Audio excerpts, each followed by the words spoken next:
doing it. You supposed to be happy you sitting there with Kid L. Why you mad? The Kid L Podcast. Rocking and rolling. Phil's back again. We're talking about Mitten Muay Thai. We're talking about fighting. We're talking about the MMA, UFC, everything all combined, man. The last event you guys did with Mitten Muay Thai was incredible. I got to do some interviews after some of the fights. The fights were non-stop incredible. I had friends pull up. I got some tickets for my friends, and they were just like, none of them expected it to be what it was. Like, literally nobody, they were like, what the hell? I thought I was going to watch a casual fight. And then they were seeing guys get their brains blown out. And they were like, what the hell is this? But they loved it so much. The same people who came last time are coming this time if you hook me up with some tickets. Of course. But everybody fell in love with it, man. Talk about the latest event that just happened and some differences between the learning curve for you for developing these fights and promoting these fights. Yeah, so we were still at the Imperial House. A big change. We went over to Masonic Temple to this show. We're going to keep up in production every show until we get it to the highest standard we can. And even when we get there, we'll try to push new boundaries. So we made a lot of big changes in terms of production. We implemented these really big, a big goal of ours is to get the fans involved with the fighters as much as possible, even if it's just a little bit. The day of the show. So we implemented these big screens at Masonic Temple that are going to play the fighters' backstories and kind of get you to know the fighter a little bit before he goes out there and fights. We implemented new lighting. We have a new venue, obviously, which had a whole bunch of different logistics and stuff like that goes into it. Also, another thing that I've learned, watching competitive shows, I used to kind of feel like this was all about the fighter's personality and getting them involved. But what happens in that ring is just as important as getting them involved.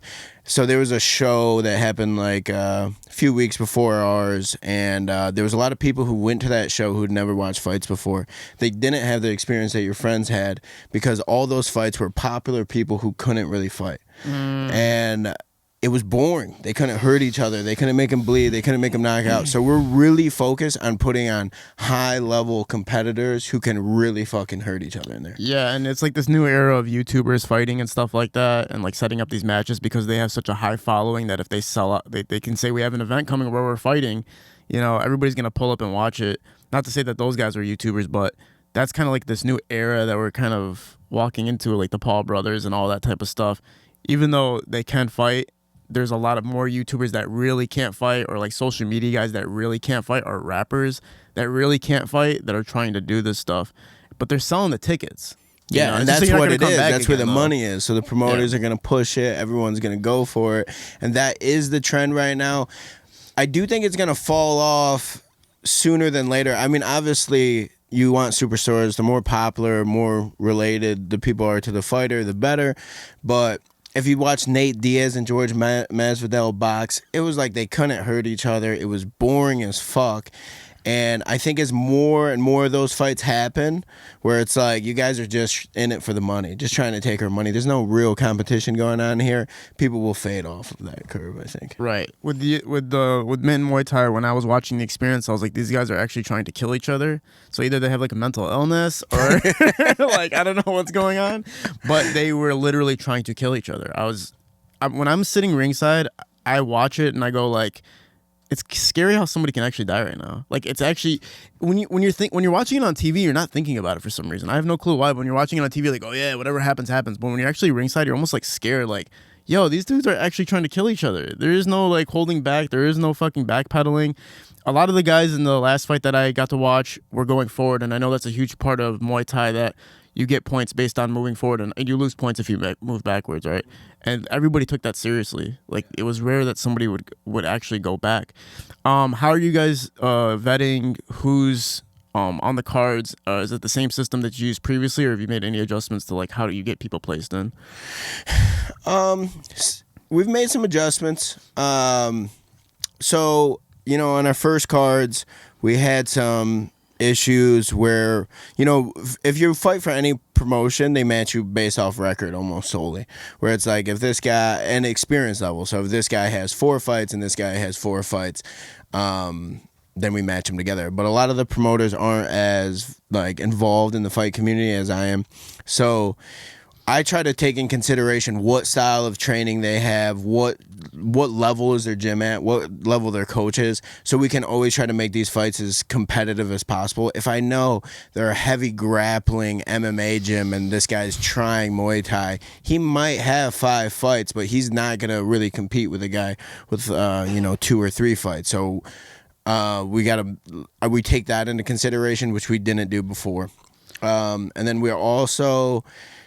we're not like scouting talent. I was kind of just like taking in signups and matching them as they go. Now we're getting a lot popular. We're growing really fast. A lot of promotions, they'll have 40 people sign up to fight, where you have 150 people signing up to fight. So now this gives me the opportunity to go through, watch their tapes, watch their films, see how they fight, and I can match their styles, make sure they're aggressive, make sure they're really going to go in there and try to fucking kill someone so it can be entertaining for everybody. Yeah. It sounds like the vetting process is getting more detailed, right? At the end of the day. Have you looked at that angle, though, to kind of go back to, have you looked at the angle of, like, try the sensational entertainers to come fight, like rappers and that type of stuff, or do you not want your organization to be like anything a part of that? I was very interested in the beginning because obviously the money grab, like it's gonna get me fucking rich.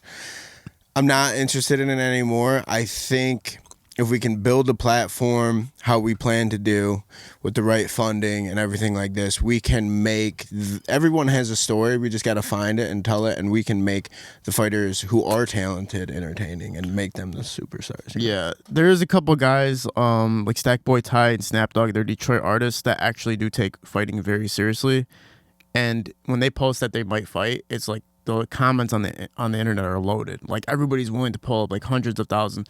So I'm sure there's a criteria. It's like if you're serious, you can fight, but it's not just if you're like an inexperienced celebrity that you can fight. Right? Oh, of course. If you're serious. What was like the worst celebrity fight you've ever seen? Well, recently was that George Masvidal Nate Diaz fight. I mean, some of those Jake Paul matches in the beginning, the massive mismatches like Ben Askren versus Jake Paul. Those were brutal. But to be honest, most of the time when there is celebrity fights, I don't watch them. Really? I'm a real fight fan, so I like watching competitive fighting. So it's not even something that gauges your interest at all? No, not really. I ended up just watching the George Masvidal and Nate Diaz fight because I was in a room with other people who wanted to watch it. I never would have bought that pay-per-view. When you watched the Diaz fight, would you notice like that made it feel like it wasn't a real fight? Well, first off, these guys are MMA guys who don't, with the 4-ounce gloves, they don't need to rely on much power in the grappling. These guys could not hurt each other. They had no fucking power. The mechanics for boxing were awful. They look like 2 or 3 fight amateurs. If you go to Golden Gloves Detroit, you will find better boxers in there with 3 fights. They got tired halfway through the fight. There was nothing high-level professional about them, Yeah, and then I know the Tyson-Paul fight, Mike Tyson and Paul, that fight is canceled now, or they're delaying it for whatever reason. But last time me and you talked about it, we said how stupid it was going to be that it was even happening. I wonder if there is a reason that they're pushing it back. I know it's like Tyson's health concerns or whatever, but it was still the dumbest thing in the world to me. Like, just to take somebody that's that legendary of status and kind of put him like in a ridicule moment of like, okay, you're now fighting a YouTuber like boxer that's half your age. There's no win there for Mike Tyson. Like, you're just gonna hurt your legacy, Like, I don't think that it's just for money, and I don't think he's hurting financially. I think it was pretty stupid fight. The stipulations too are crazy. If you actually read between the lines on some of the celebrity boxing matches, there's like stipulations of like no knockouts. There's like shit where it's like no TKO. Like there's so much shit you can't do. It's like, what's even the point of this happening right now? It's just a money grab. Yeah, it's clickbait. Fucking antics and bullshit, What have you noticed have you noticed anything with the UFC or any MMA organization that's been transforming its brand, or any type of thing that you've seen been transitioning that you're applying to yourself as you're noticing like current trends of what's happening in the fighting world? Yeah, so I'm studying a lot now on all different promotions. In the past, I kind of almost looked at this like the music industry, where it was like you were either big or you weren't. And I learned in fighting that in fight promotions, it's not the case. Let's like look at PFL and Bellator.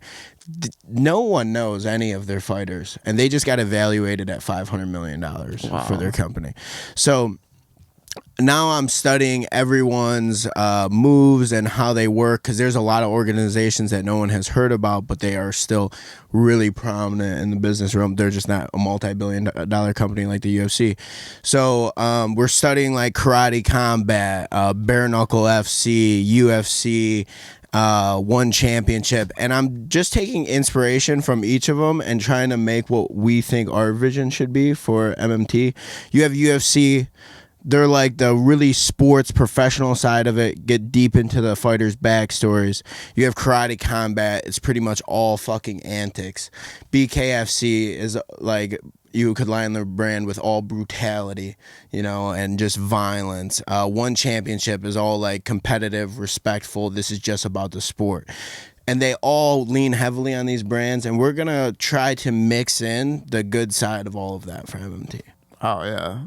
So pretty much kind of like what the UFC originally was, where they were mixing stuff in a little bit, where I think they took it a little bit more on the antic side in the very beginning, but then they started balancing out towards more of the professional, like these are the guys, these are, like you said before, the UFC isn't the best fighters in the world. It's the showmanship, and it's the fighters that are actually like handling themselves professionally and are really top tier fighters, right? Do you still like, is that something you believe, like the UFC isn't like the top of the top, like the Navy's? It's not that their number one isn't the top of the top. It's just that their roster isn't the top of the top, because that it would just ultimately be boring. They can get there, but I like, it's not that I'm hating on them for that, because I think that's a really strategic way to bring someone in. You know, it's like Sean O'Malley right now, he's UFC champion. I think he got into the UFC like 5 or 6 years ago. If you stuck that guy in there with one of the best guys, top 5 guys, he's getting smoked. He spent 6 years getting in hand cans and smoking them, and then eventually he got to this level of a champion. But he had a personality in the beginning. They could sell tickets, you know, through him.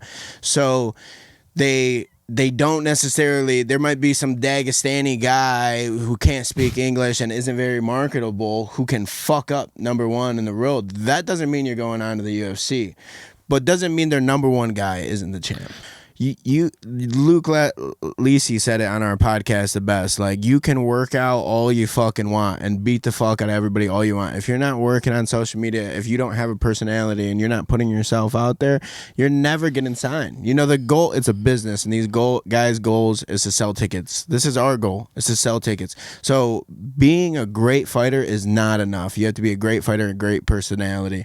Yeah, and then obviously people have to walk in the door and actually want to watch the fight, right? They have to sell the tickets. I always tell artists that in like in the rap game, it's almost like they'll go crazy on one angle of being able to like have a little viral moment on social media, but I'm like, okay, until you can get people to come watch your show, it doesn't really matter, these little things. You have to be consistent, and you have to build like your character and presence to such a degree that people are buying tickets, watching your show, streaming you, listening to you, watching your videos, watching your interviews, watching everything about you. That to me is more successful than somebody who's just like messing around a little bit on social media just to get like a little gimmicky moment. You know what I mean? Yeah, you could relate artists to fighters heavily. The only difference is there's an objective competition for them to win. Yeah. And music's subjective. But other than that, it's the same thing. You got to get people to come out and watch it, you know? Yeah, exactly. Talk about who's the, my bad, I forgot the fucking the guy who was actually from the UFC in the last fight. Austin Tweedy. He fucked up Reese Kelly so bad that when I was trying to interview Reese, I mean, I'm sorry to say, but he couldn't do an interview because he was so fucked up. Like, they literally started packaging him up. Like, the nurses and everybody were surrounding him, and they took him to the ambulance. I was like, what the fuck just happened? I can't even talk to this guy. And then I talked to Austin's trainer afterwards. He's like, what the fuck is that guy doing here? He's like, why the fuck are you fighting a UFC, fucking fighter in this league? He's like, why is this even happening right now? He's like, he should not have taken this fight. He's going to be damaged permanently because of this fight. Oh, yeah, no. so I was kind of like, is that an angle to it? Like, can you really be so damaged from a fight that you can't really fight anymore? Or like, oh, it just takes one bad fight that it could end your career, you know, one bad brain bleed. You're not going to fight anymore, you know, broken rib into your punctured lung or something like that could permanently damage you, you know. Did he say he was going to fight again? He's fighting August 24th. He's fighting again. I don't think Reese was outmatched in that fight by any means. If you go rewatch the first round, Reese pieced Austin the fuck up. Reese has been having lung issues. So in his last fight, same thing happened. After he passed out. His oxygen was super low. Had to leave in an ambulance. The same thing happened. If you just watch him this first round, second round, he has no more gas in his tank. He's having like problems with oxygen, and then Austin put it on him. So I think that was more like of a medical thing. I don't think they were outmatched. Austin's tough with a ton of ring experience. I don't think he was near as technical as Reese though. What was the most surprising fight to you from the last event? Most surprising fight. I mean, I would say I didn't think Eric Bird and Chris Knight were gonna go at it so much. Those were the guys just covered in blood, throwing fucking jumping knees and axe kicks and just smoking each other left and right and staying standing. That one, I thought that was gonna be kind of like a slow technical match, and it ended up being crazy. Carlos's fight was shocking. Super, super fucking close fight. There is one thing to be said. I know there's a lot of people who are like, Carlos lost that fight. A lot of people, there's a lot of back and forth on that. In amateur Muay Thai, if you're not a professional, the number one scoring criteria is actually volume, not damage. So I do think Jamal landed the more damaging shots. He was snapping Carlos's head back. But in terms of how many punches were landed, Carlos did outpunch him. But now as soon as it turns professional, that scoring criteria flips. So Carlos, he might just be barely touching him and it doesn't look like nothing. Then Jamal smokes him with a shot, but those scored the same. Wow. That's a little confusing, which I actually did not know that until last fight. Wow, yeah, because when you watch the footage, it looks like Carlos's neck is literally snapping back, and he says in an interview, he's like, I didn't belong there. He's like, when I was fighting, he's like, I felt like I didn't belong there after I got hit one time. He's like, I didn't know where I was anymore. But I mean, if it's dependent on how many you're landing versus how big the punch is, then I guess that makes some type of sense. Which is tough for people to get through, because you don't really count those punches that do nothing. Like if you're watching as a spectator, you're like, whatever, that was nothing. As far as the fights that you found most exciting, what fight did you find the most exciting from the last event? Austin and Reese's, I thought was fucking super exciting. They had a ton of power. They're talking shit in there. They were really trying to kill each other. And then, back to Chris Knight and Eric Bird. Just, those guys are crazy tough. Like, fucking, if you go rewatch that fight, they're just eating knees to their face, getting split open, and they're just like, fuck it. Yeah, I've never took that much damage in a fight. I don't know what that's like. The interview carpet was bloodied, bro. I was like, this is fucking nuts, man.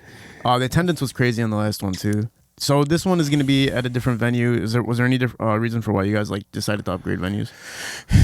So there was actually just one significant reason, was the location of going to Detroit. It really had nothing to do with. I really love the kind of hall style fights.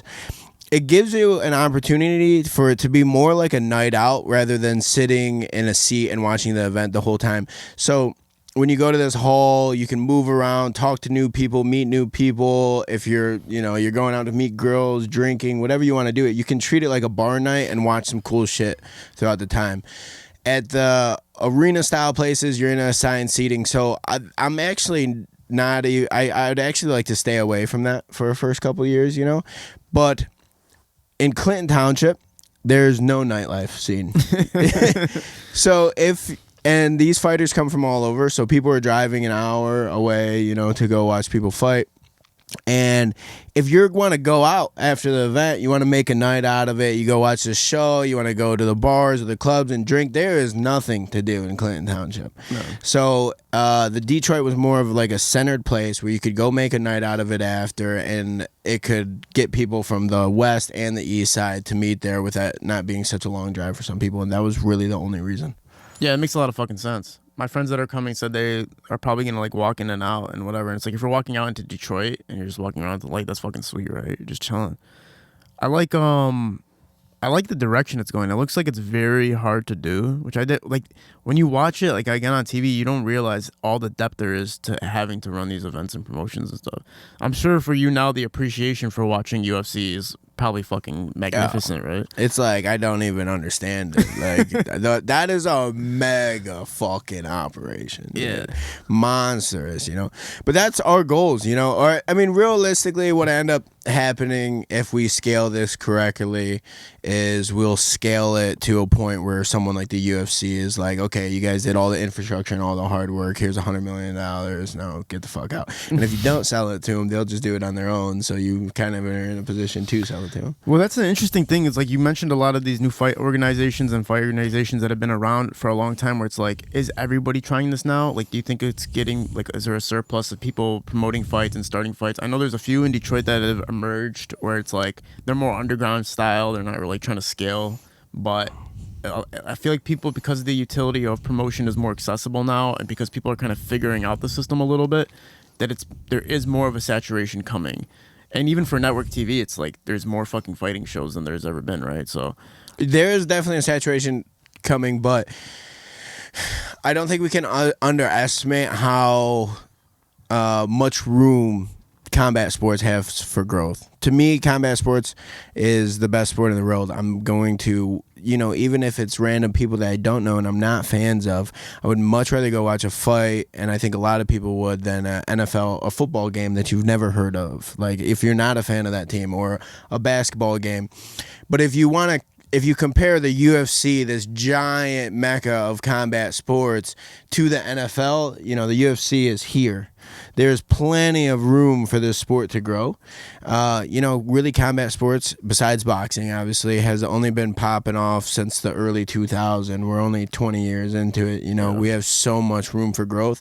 I think there's plenty of room for competition. Also, in Muay Thai, there might be a lot of different events popping up for that, but there isn't for Muay Thai. yeah. I mean, Muay Thai is still, because it just got unbanned, right? Yeah. So it's still like the freshest thing to enter as far as fighting, right? Yeah. And you know, a lot of these guys, they're coming in, they're trying to start new sports. That's really like the trend now. And I don't think there's anything wrong with it, but the problem is with it, like, so if you have like BKFC, they're a bare knuckle boxing organization. They're 3 2-minute rounds. Never been done before besides them. You have Karate Combat. They have a very different rule set. It's like a stand-up kickboxing style, but you can throw your opponent on the ground, but you can't lay on him. You can only punch him on the ground when he's on the ground. You have dirty boxing. This is boxing with elbows and 4-ounce gloves. They're creating all these new sports, which is cool from a brutality perspective. But if you want like dedicated nerds who are like studying your sport like you have in the UFC and MMA, there has to be a long history of like technique for them to go down a rabbit hole and study. If this sport's only 2 years old, that isn't there. Yeah. So Muay Thai has that, and it has the brutality factor. You can really nerd out in Muay Thai, learn who's going to win. You can gamble on Muay Thai, and if you know enough, you know who really has that edge there. So that gives us a big leverage compared to the other combat sports. In Muay, well, not in Muay Thai, but in Muay Thai in general, who do you think is like that leader of the profession? As terms of fighters? Yeah. Probably Jonathan Haggerty right now. He's like, John Haggerty and Rod Tang, they don't have the big personalities in Muay Thai though, because, so this is what we're trying to change about Muay Thai, and this is why I think it's just the truth that pretty much all the Muay Thai organizations have failed to grow any type of audience in America, and it's because of the traditions that are set in Muay Thai. It's a lot of humility, right? Ooh, Humility, like they're just very humble and like very much traditional as far as showing respect to your opponent and really like bowing down to them after each match and stuff like that. It's all about competition. Most of the fighters are opposed to telling their stories or promotions or antics or anything like that. And then it takes 25 minutes to do a match. They're doing all these like traditional dances, playing traditional music. It's hard to get the American fan base involved in that. And I think that's where we had to stand out and be different. And we're really the only ones doing that right now. It has made the Muay Thai elitists kind of hate us. We have gyms who won't work with us and stuff like that because they're like, we're not real Muay Thai. Really? Because we don't do it. Because they're not following the characteristic traditions, right? Yes. So, like, what the hell is that all about? Like, well, because it's disrespectful in a sense to the sport. You know, the sport's 3,000 years old. They, they've been living with this tradition forever, and us coming in as Americans when this isn't an American sport, we're supposed to respect their tradition, which I have respect for it. I just don't think it can sell.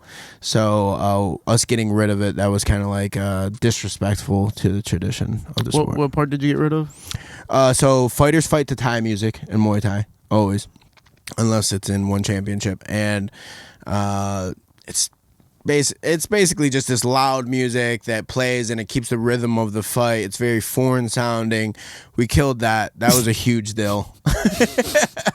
I just think when people are watching a fight, they want to hear the punch. They want to hear the kick land. They want to hear everyone scream. They don't want to hear Thai music. Right. Right. People are not going to like that. Yeah, right.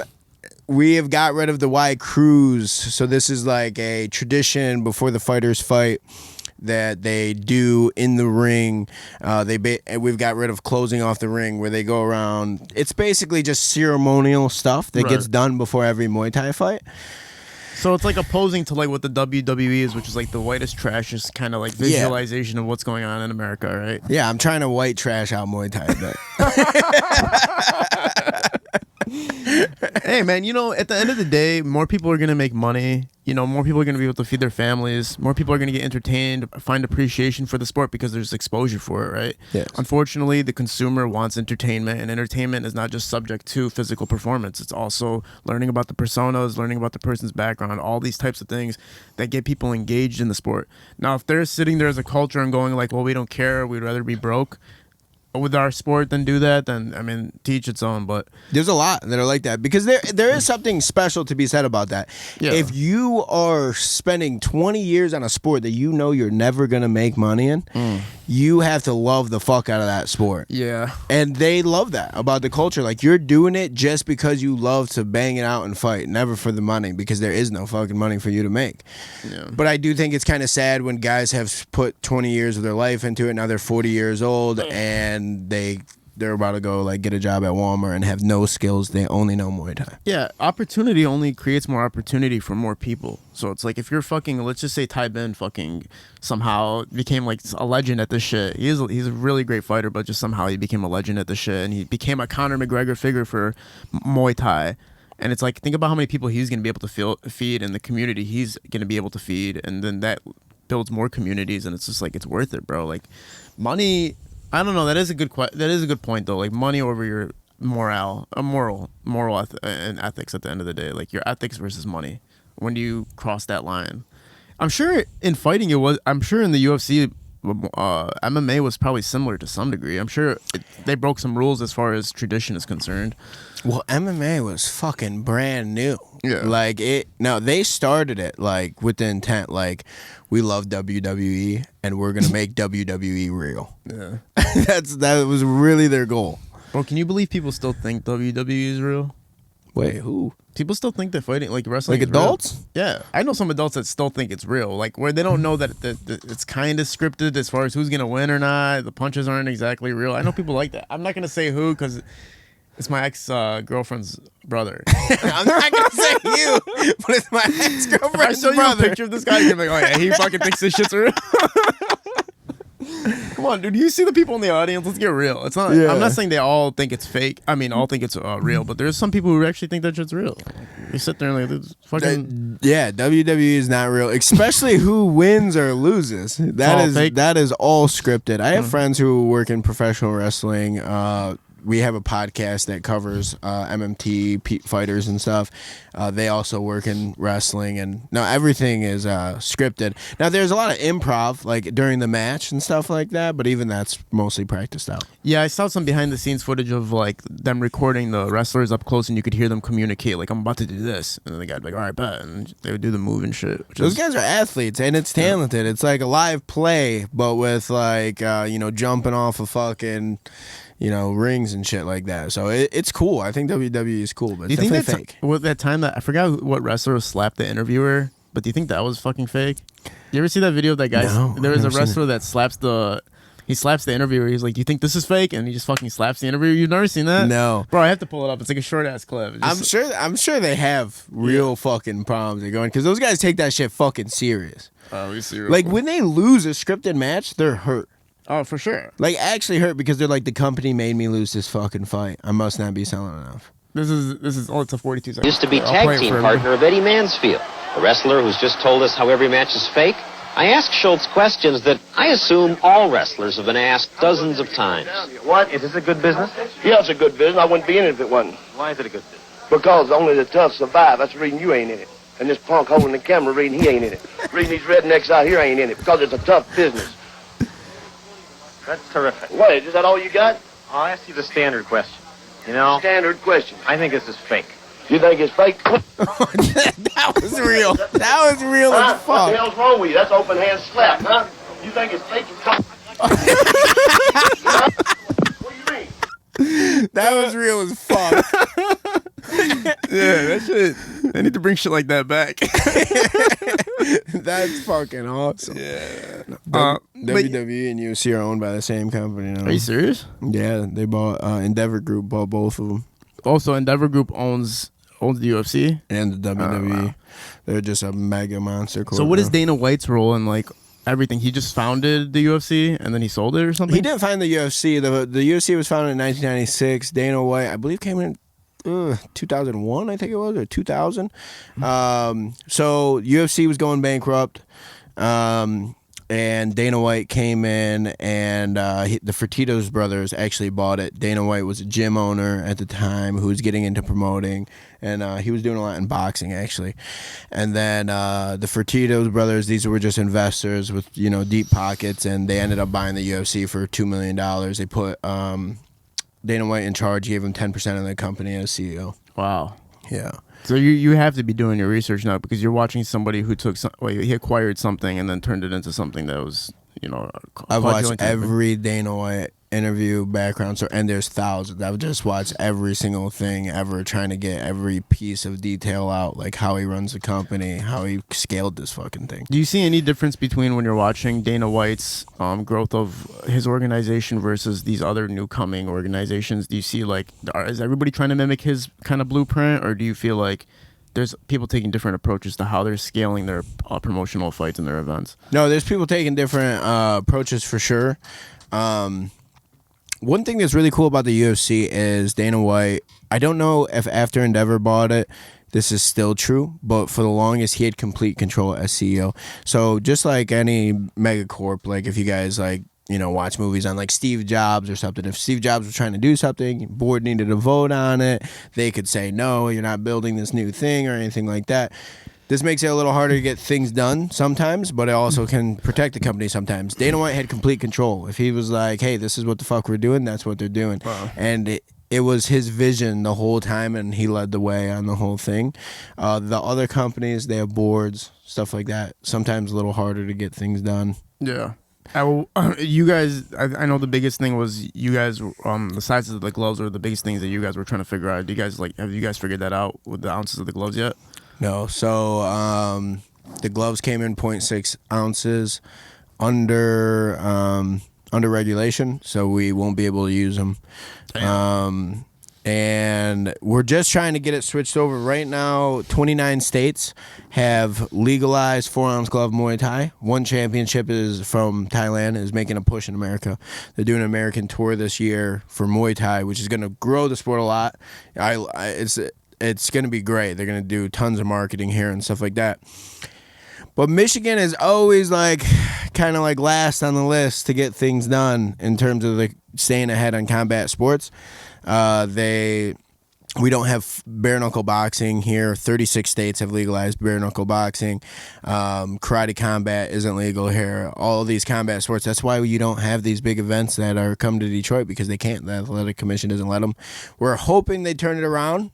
We hired some lawyers to come to the next board meeting and pitch again. We've been pitching every board meeting. What's their biggest worry or concern? Safety. So people dying and shit? We have a good relationship with the board, so I don't want to talk negatively, but there's just a few issues here. Like, number one is no one on the board besides one person, I won't say anyone's name, watches Muay Thai or have ever watched Muay Thai. They've never watched a fight. So they've sanctioned, legalized, wrote all the rules and documents without ever watching a high-level Muay Thai fight. Wow. They came to our show, the commission, and it was their first time watching it. So with that being said, they don't know the culture. They don't know that 4-ounce glove Muay Thai is the future of Muay Thai, and it's currently the mecca of Muay Thai. So they don't feel it's as important. So more knowledge, and then I don't want to, like, there has to be some sort of proactiveness as far as getting things done and trying to stay ahead of the curve. Not saying they're lazy. Maybe it's like just a bit of, lack of resources or something like that. But it seems like the ball doesn't get rolling when they need to get things done. Who's accountable? Like, if somebody you run Mitten Muay Thai, you guys are running an event and somebody dies while fighting. Who's like accountable for, like? Does it just go to the organization? Is it because they signed a contract that it's just solely that person that's accountable? Or like, how does it work as far as accountability if it was to happen? Yeah, so we have all kinds of different insurances for our shows because of obviously that. And we're accountable, but there's there's waivers put in place and things that they have to sign. We do have, medical insurances. I'm not sure exactly how much money they would be given, but the families would be giving large sums of money. Oh damn! Oh, so they get compensated if something happens to them. Do the insurance company? Oh damn, that's crazy. And even if you get hurt, like if guys need stitches or anything, we cover all of those expenses. Damn. Oh yeah, remember that Campo guy got his fucking teeth knocked out. Yeah, your first fight. That was fucking crazy as fuck to see that too. Yeah, we make sure we cover all that. Everything cool? Is that Andrew? Oh, what's up? How you doing? Whatever. Oh, you're good. You're good. Yeah. You sit right there. As far as the attendance for this one, you said you guys have like a few hundred tickets left, so it's not really too many. Yeah, I think we'll sell out. Venue 1750. In previous events, our last event, we were fucking shit in our pants. We had only sold like 250 tickets the week of. Yeah. We're like, we're fucked. Everyone hated it. Like, everyone came with 2,000 people come to MMTO1, and no one's coming back to MMTO2.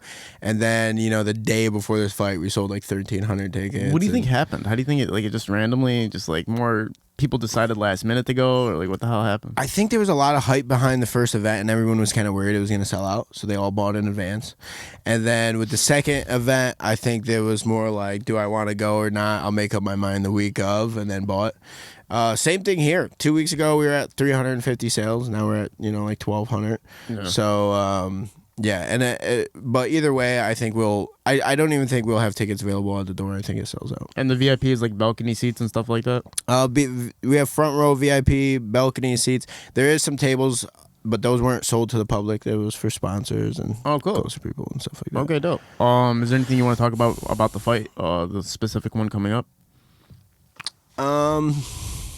We have some really cool fights on this card. We have a lot more pros on this card. We did drop the size of the gloves. We have these like baby boxing gloves that they'll be fighting in.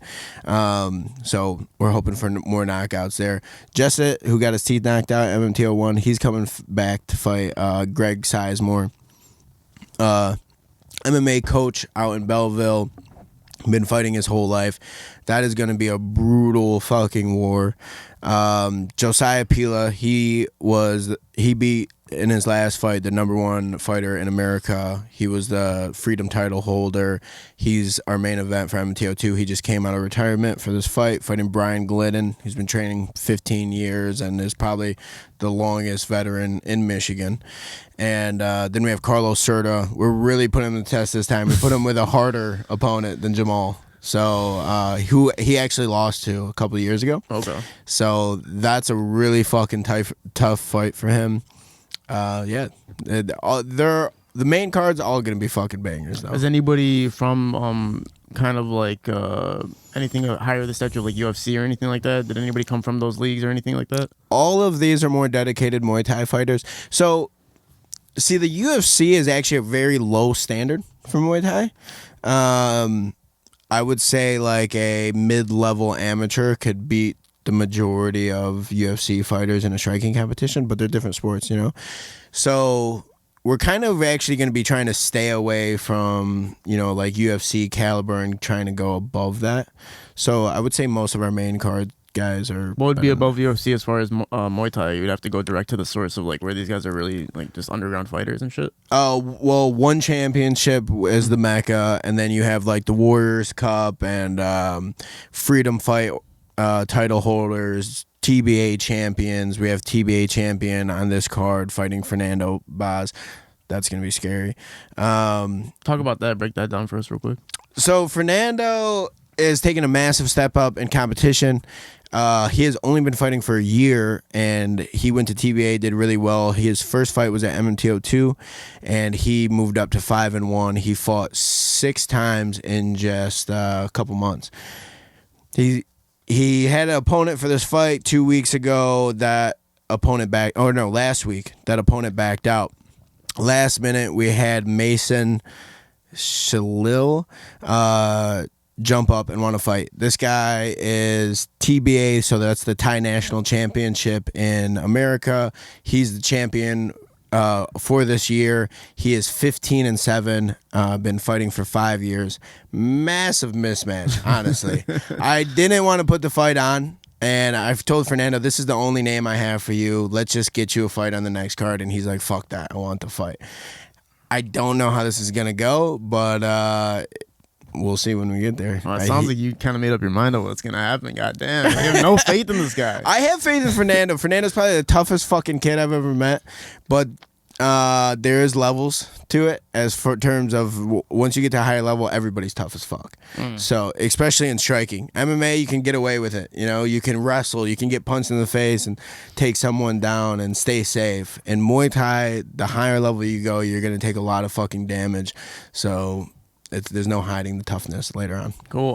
Talk about the event one last time for anybody that so we can keep people updated on the exact timings and when everything starts and extracurricular things you might be able to do at the event. Yep. So the show starts. The show is August 9th, this Friday. The doors open at 5:15. Our first fight will be at 6:45 p.m.